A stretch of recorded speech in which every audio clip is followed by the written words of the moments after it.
Hey, you space cadets, Tin Pony here. Let's talk about some basic trading. In this episode, we're going to cover what we need. We need ships, credits, and software in order to start trading. And some helpful options are going to be trade agents on stations and licenses for illegal wares. I'll start out with trade deals and then move on to trade offers. But first, let's talk about ships a little. My favorite ship for trading is the Titurl because it's well defended, it has good offense, a large capacity, and above all, it carries every kind of tradeware. So you're not limited to what you can use it for in trading.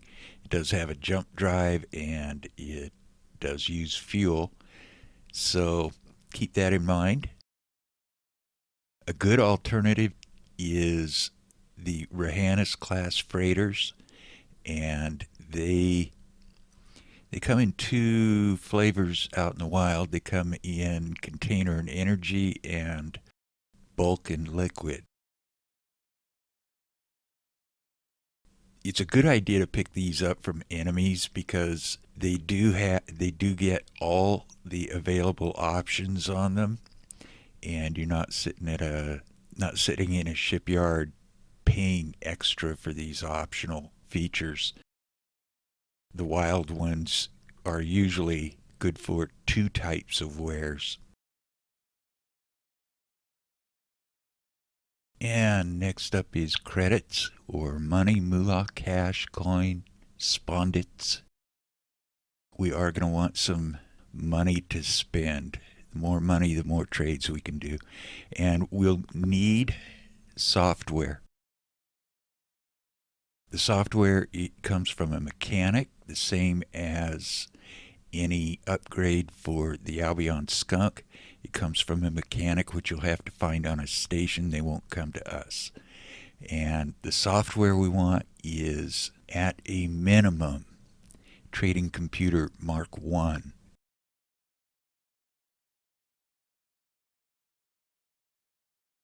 The Mark II adds to the number of trips that a particular ship can make during a trade run. And moving on, just a little bit about licenses. I've covered this in other videos. If you're going to be dealing in illegal wares, I would highly recommend picking up licenses to carry this for both factions, Plutarch and Heart of Albion. These licenses come from a licensed broker, which you can purchase remotely.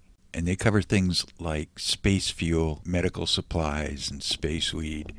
And they also allow you to carry in your inventory illegal wares for crafting.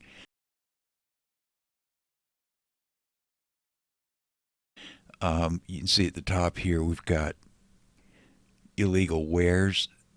These usually pay pretty well if you're trading in those. Then you've got inventory illegal wares. Do make sure you get them for both factions, Plutarch Mining and Heart of Albion. That way you can transport them anywhere and your trade ships won't be hijacked by the police pulling into or out of a dock.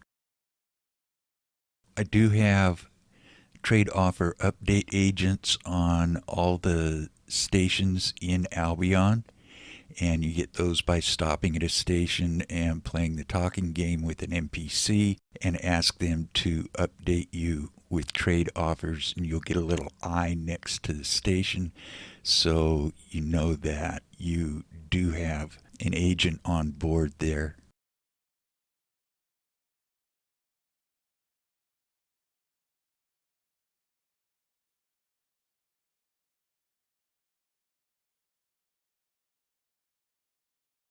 Trade deals are very simple.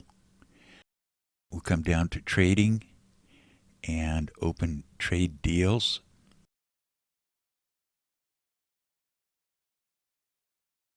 The layout here is pretty intuitive.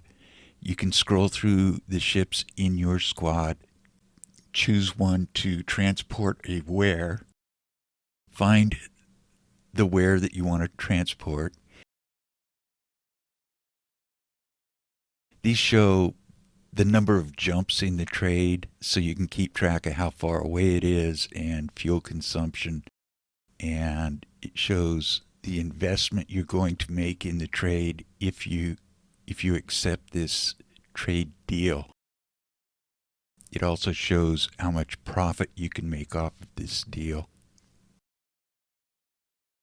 If we look at the bottom here, we have the buy and sell runs are shown separately so you can see where you're buying from, and the planned number of trips shows up on the ship details at the top here. It also shows your cargo capacity and fuel cells. The way I use this, I usually just click on profit, and that shows me what my most profitable options are.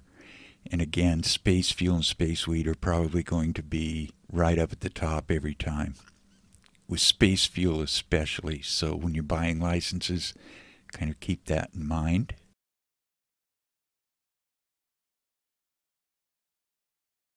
You can adjust the amount of wares you're buying from a trade deal by using the slider or the arrow buttons on either end of the slider to adjust how much goes into your ship and how much stays on the station.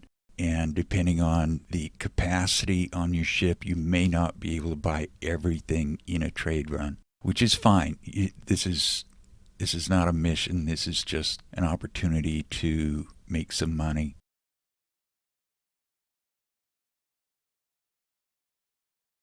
As you spend money on wares to transport, your balance will decrease, and the options for how much you can buy will also decrease because you won't have the money to buy anything.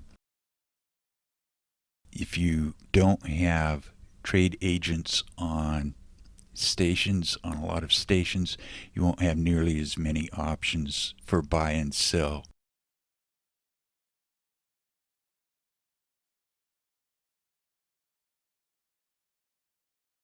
Next up is trade offers, and these are one-way trips, either buy or sell. And this interface is similar, however, it does have some additional features or options. We can expand the wares to find out what we can buy from where.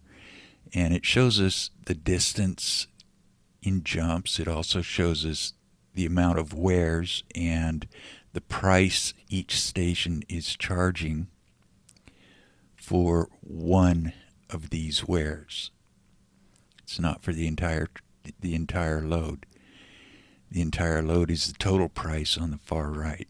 But these are wares sold by stations.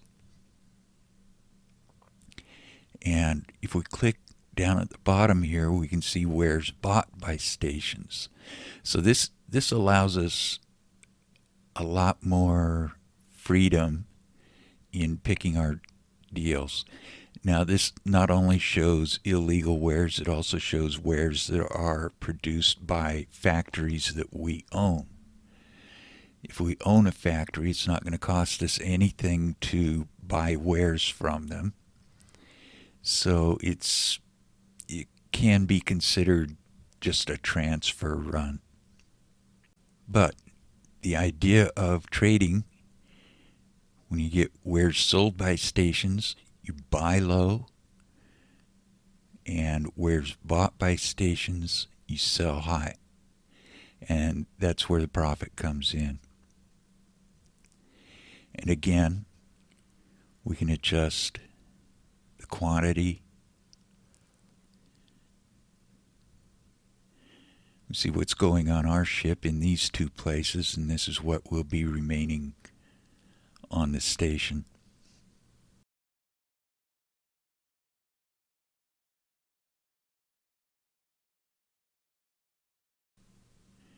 Now let's talk about trade missions, because this is where you'll be making most money, is on trade missions.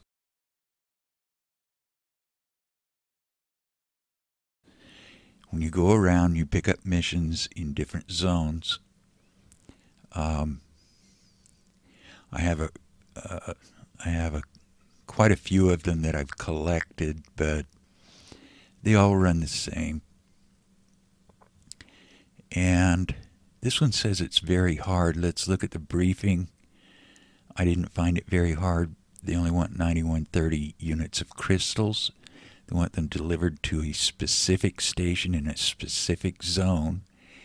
And there's almost 3.5 million reward beyond what we make in profit. We can see the zone here is Cold Peaks, and the station is Crystal Supplier 2. You want to be very careful on this because this zone also has Crystal Supplier 1. So make sure that your trade mission is set to current, and that way you know you're getting the right zone and the right station for that particular mission. As opposed to a very easy, reward on this is considerably lower, but they are, as a rule, an easier mission to do, because you don't have to wait for product to become available on the market to buy it. And we'll go through that in a minute here with a review of trade offers, where we buy a product, then turn around and sell that product. And once you get used to doing trade missions, you'll find shortcuts for it, like getting a bunch of missions and buying all the space fuel for 3 or 4 runs, and then splitting it up into the separate missions you have in your list. But we're not going to do that. So let's find something I can do in one run as an example. Energy shortage, I can always get energy cells, so we'll go to the briefing, and it tells me how much to buy and deliver to the Water Additives Factory 1, what the reward is, and that's above any profit we may make on this. So I think that'll be a good example.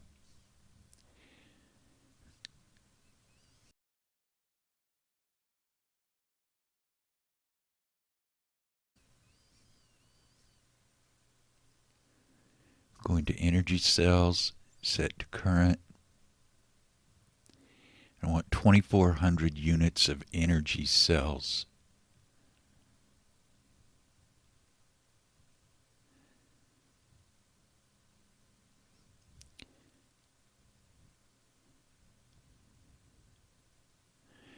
So I'll go into trading, trade offers,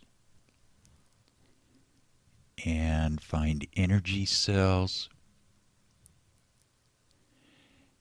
and expand that. And I want the lowest price possible because I'm buying energy cells on this leg. It looks like that's going to be it. I'll pick a ship and then adjust this to 2,400, which is all I need for this particular run. Those two numbers show what I've got on board this ship, or what I'm buying from that station.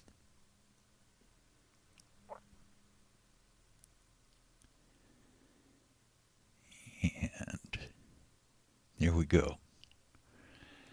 Click OK, and then I'll go to Offers for energy cells, and I want to find the one that matches the delivery location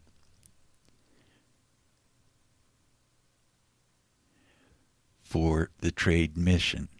It doesn't have to be the same amount, but it has to be the same station.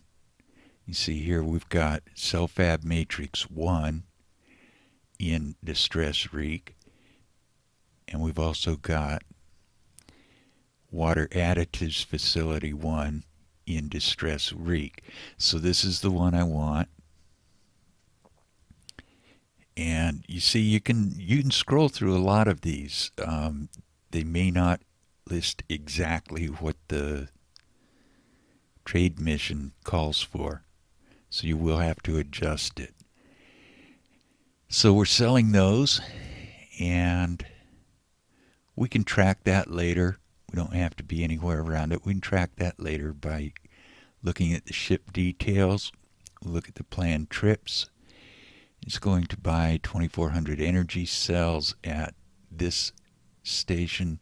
It's going to sell 2,400 energy cells for this, small profit at this station in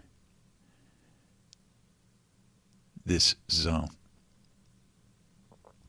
Small profit, but again, this particular small trade, if we go into briefing again,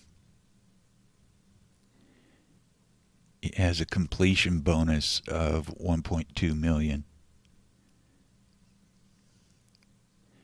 So that's trade missions in a nutshell. I would love to go down this rabbit hole and drill down and explain more, but as you use it, you'll see it's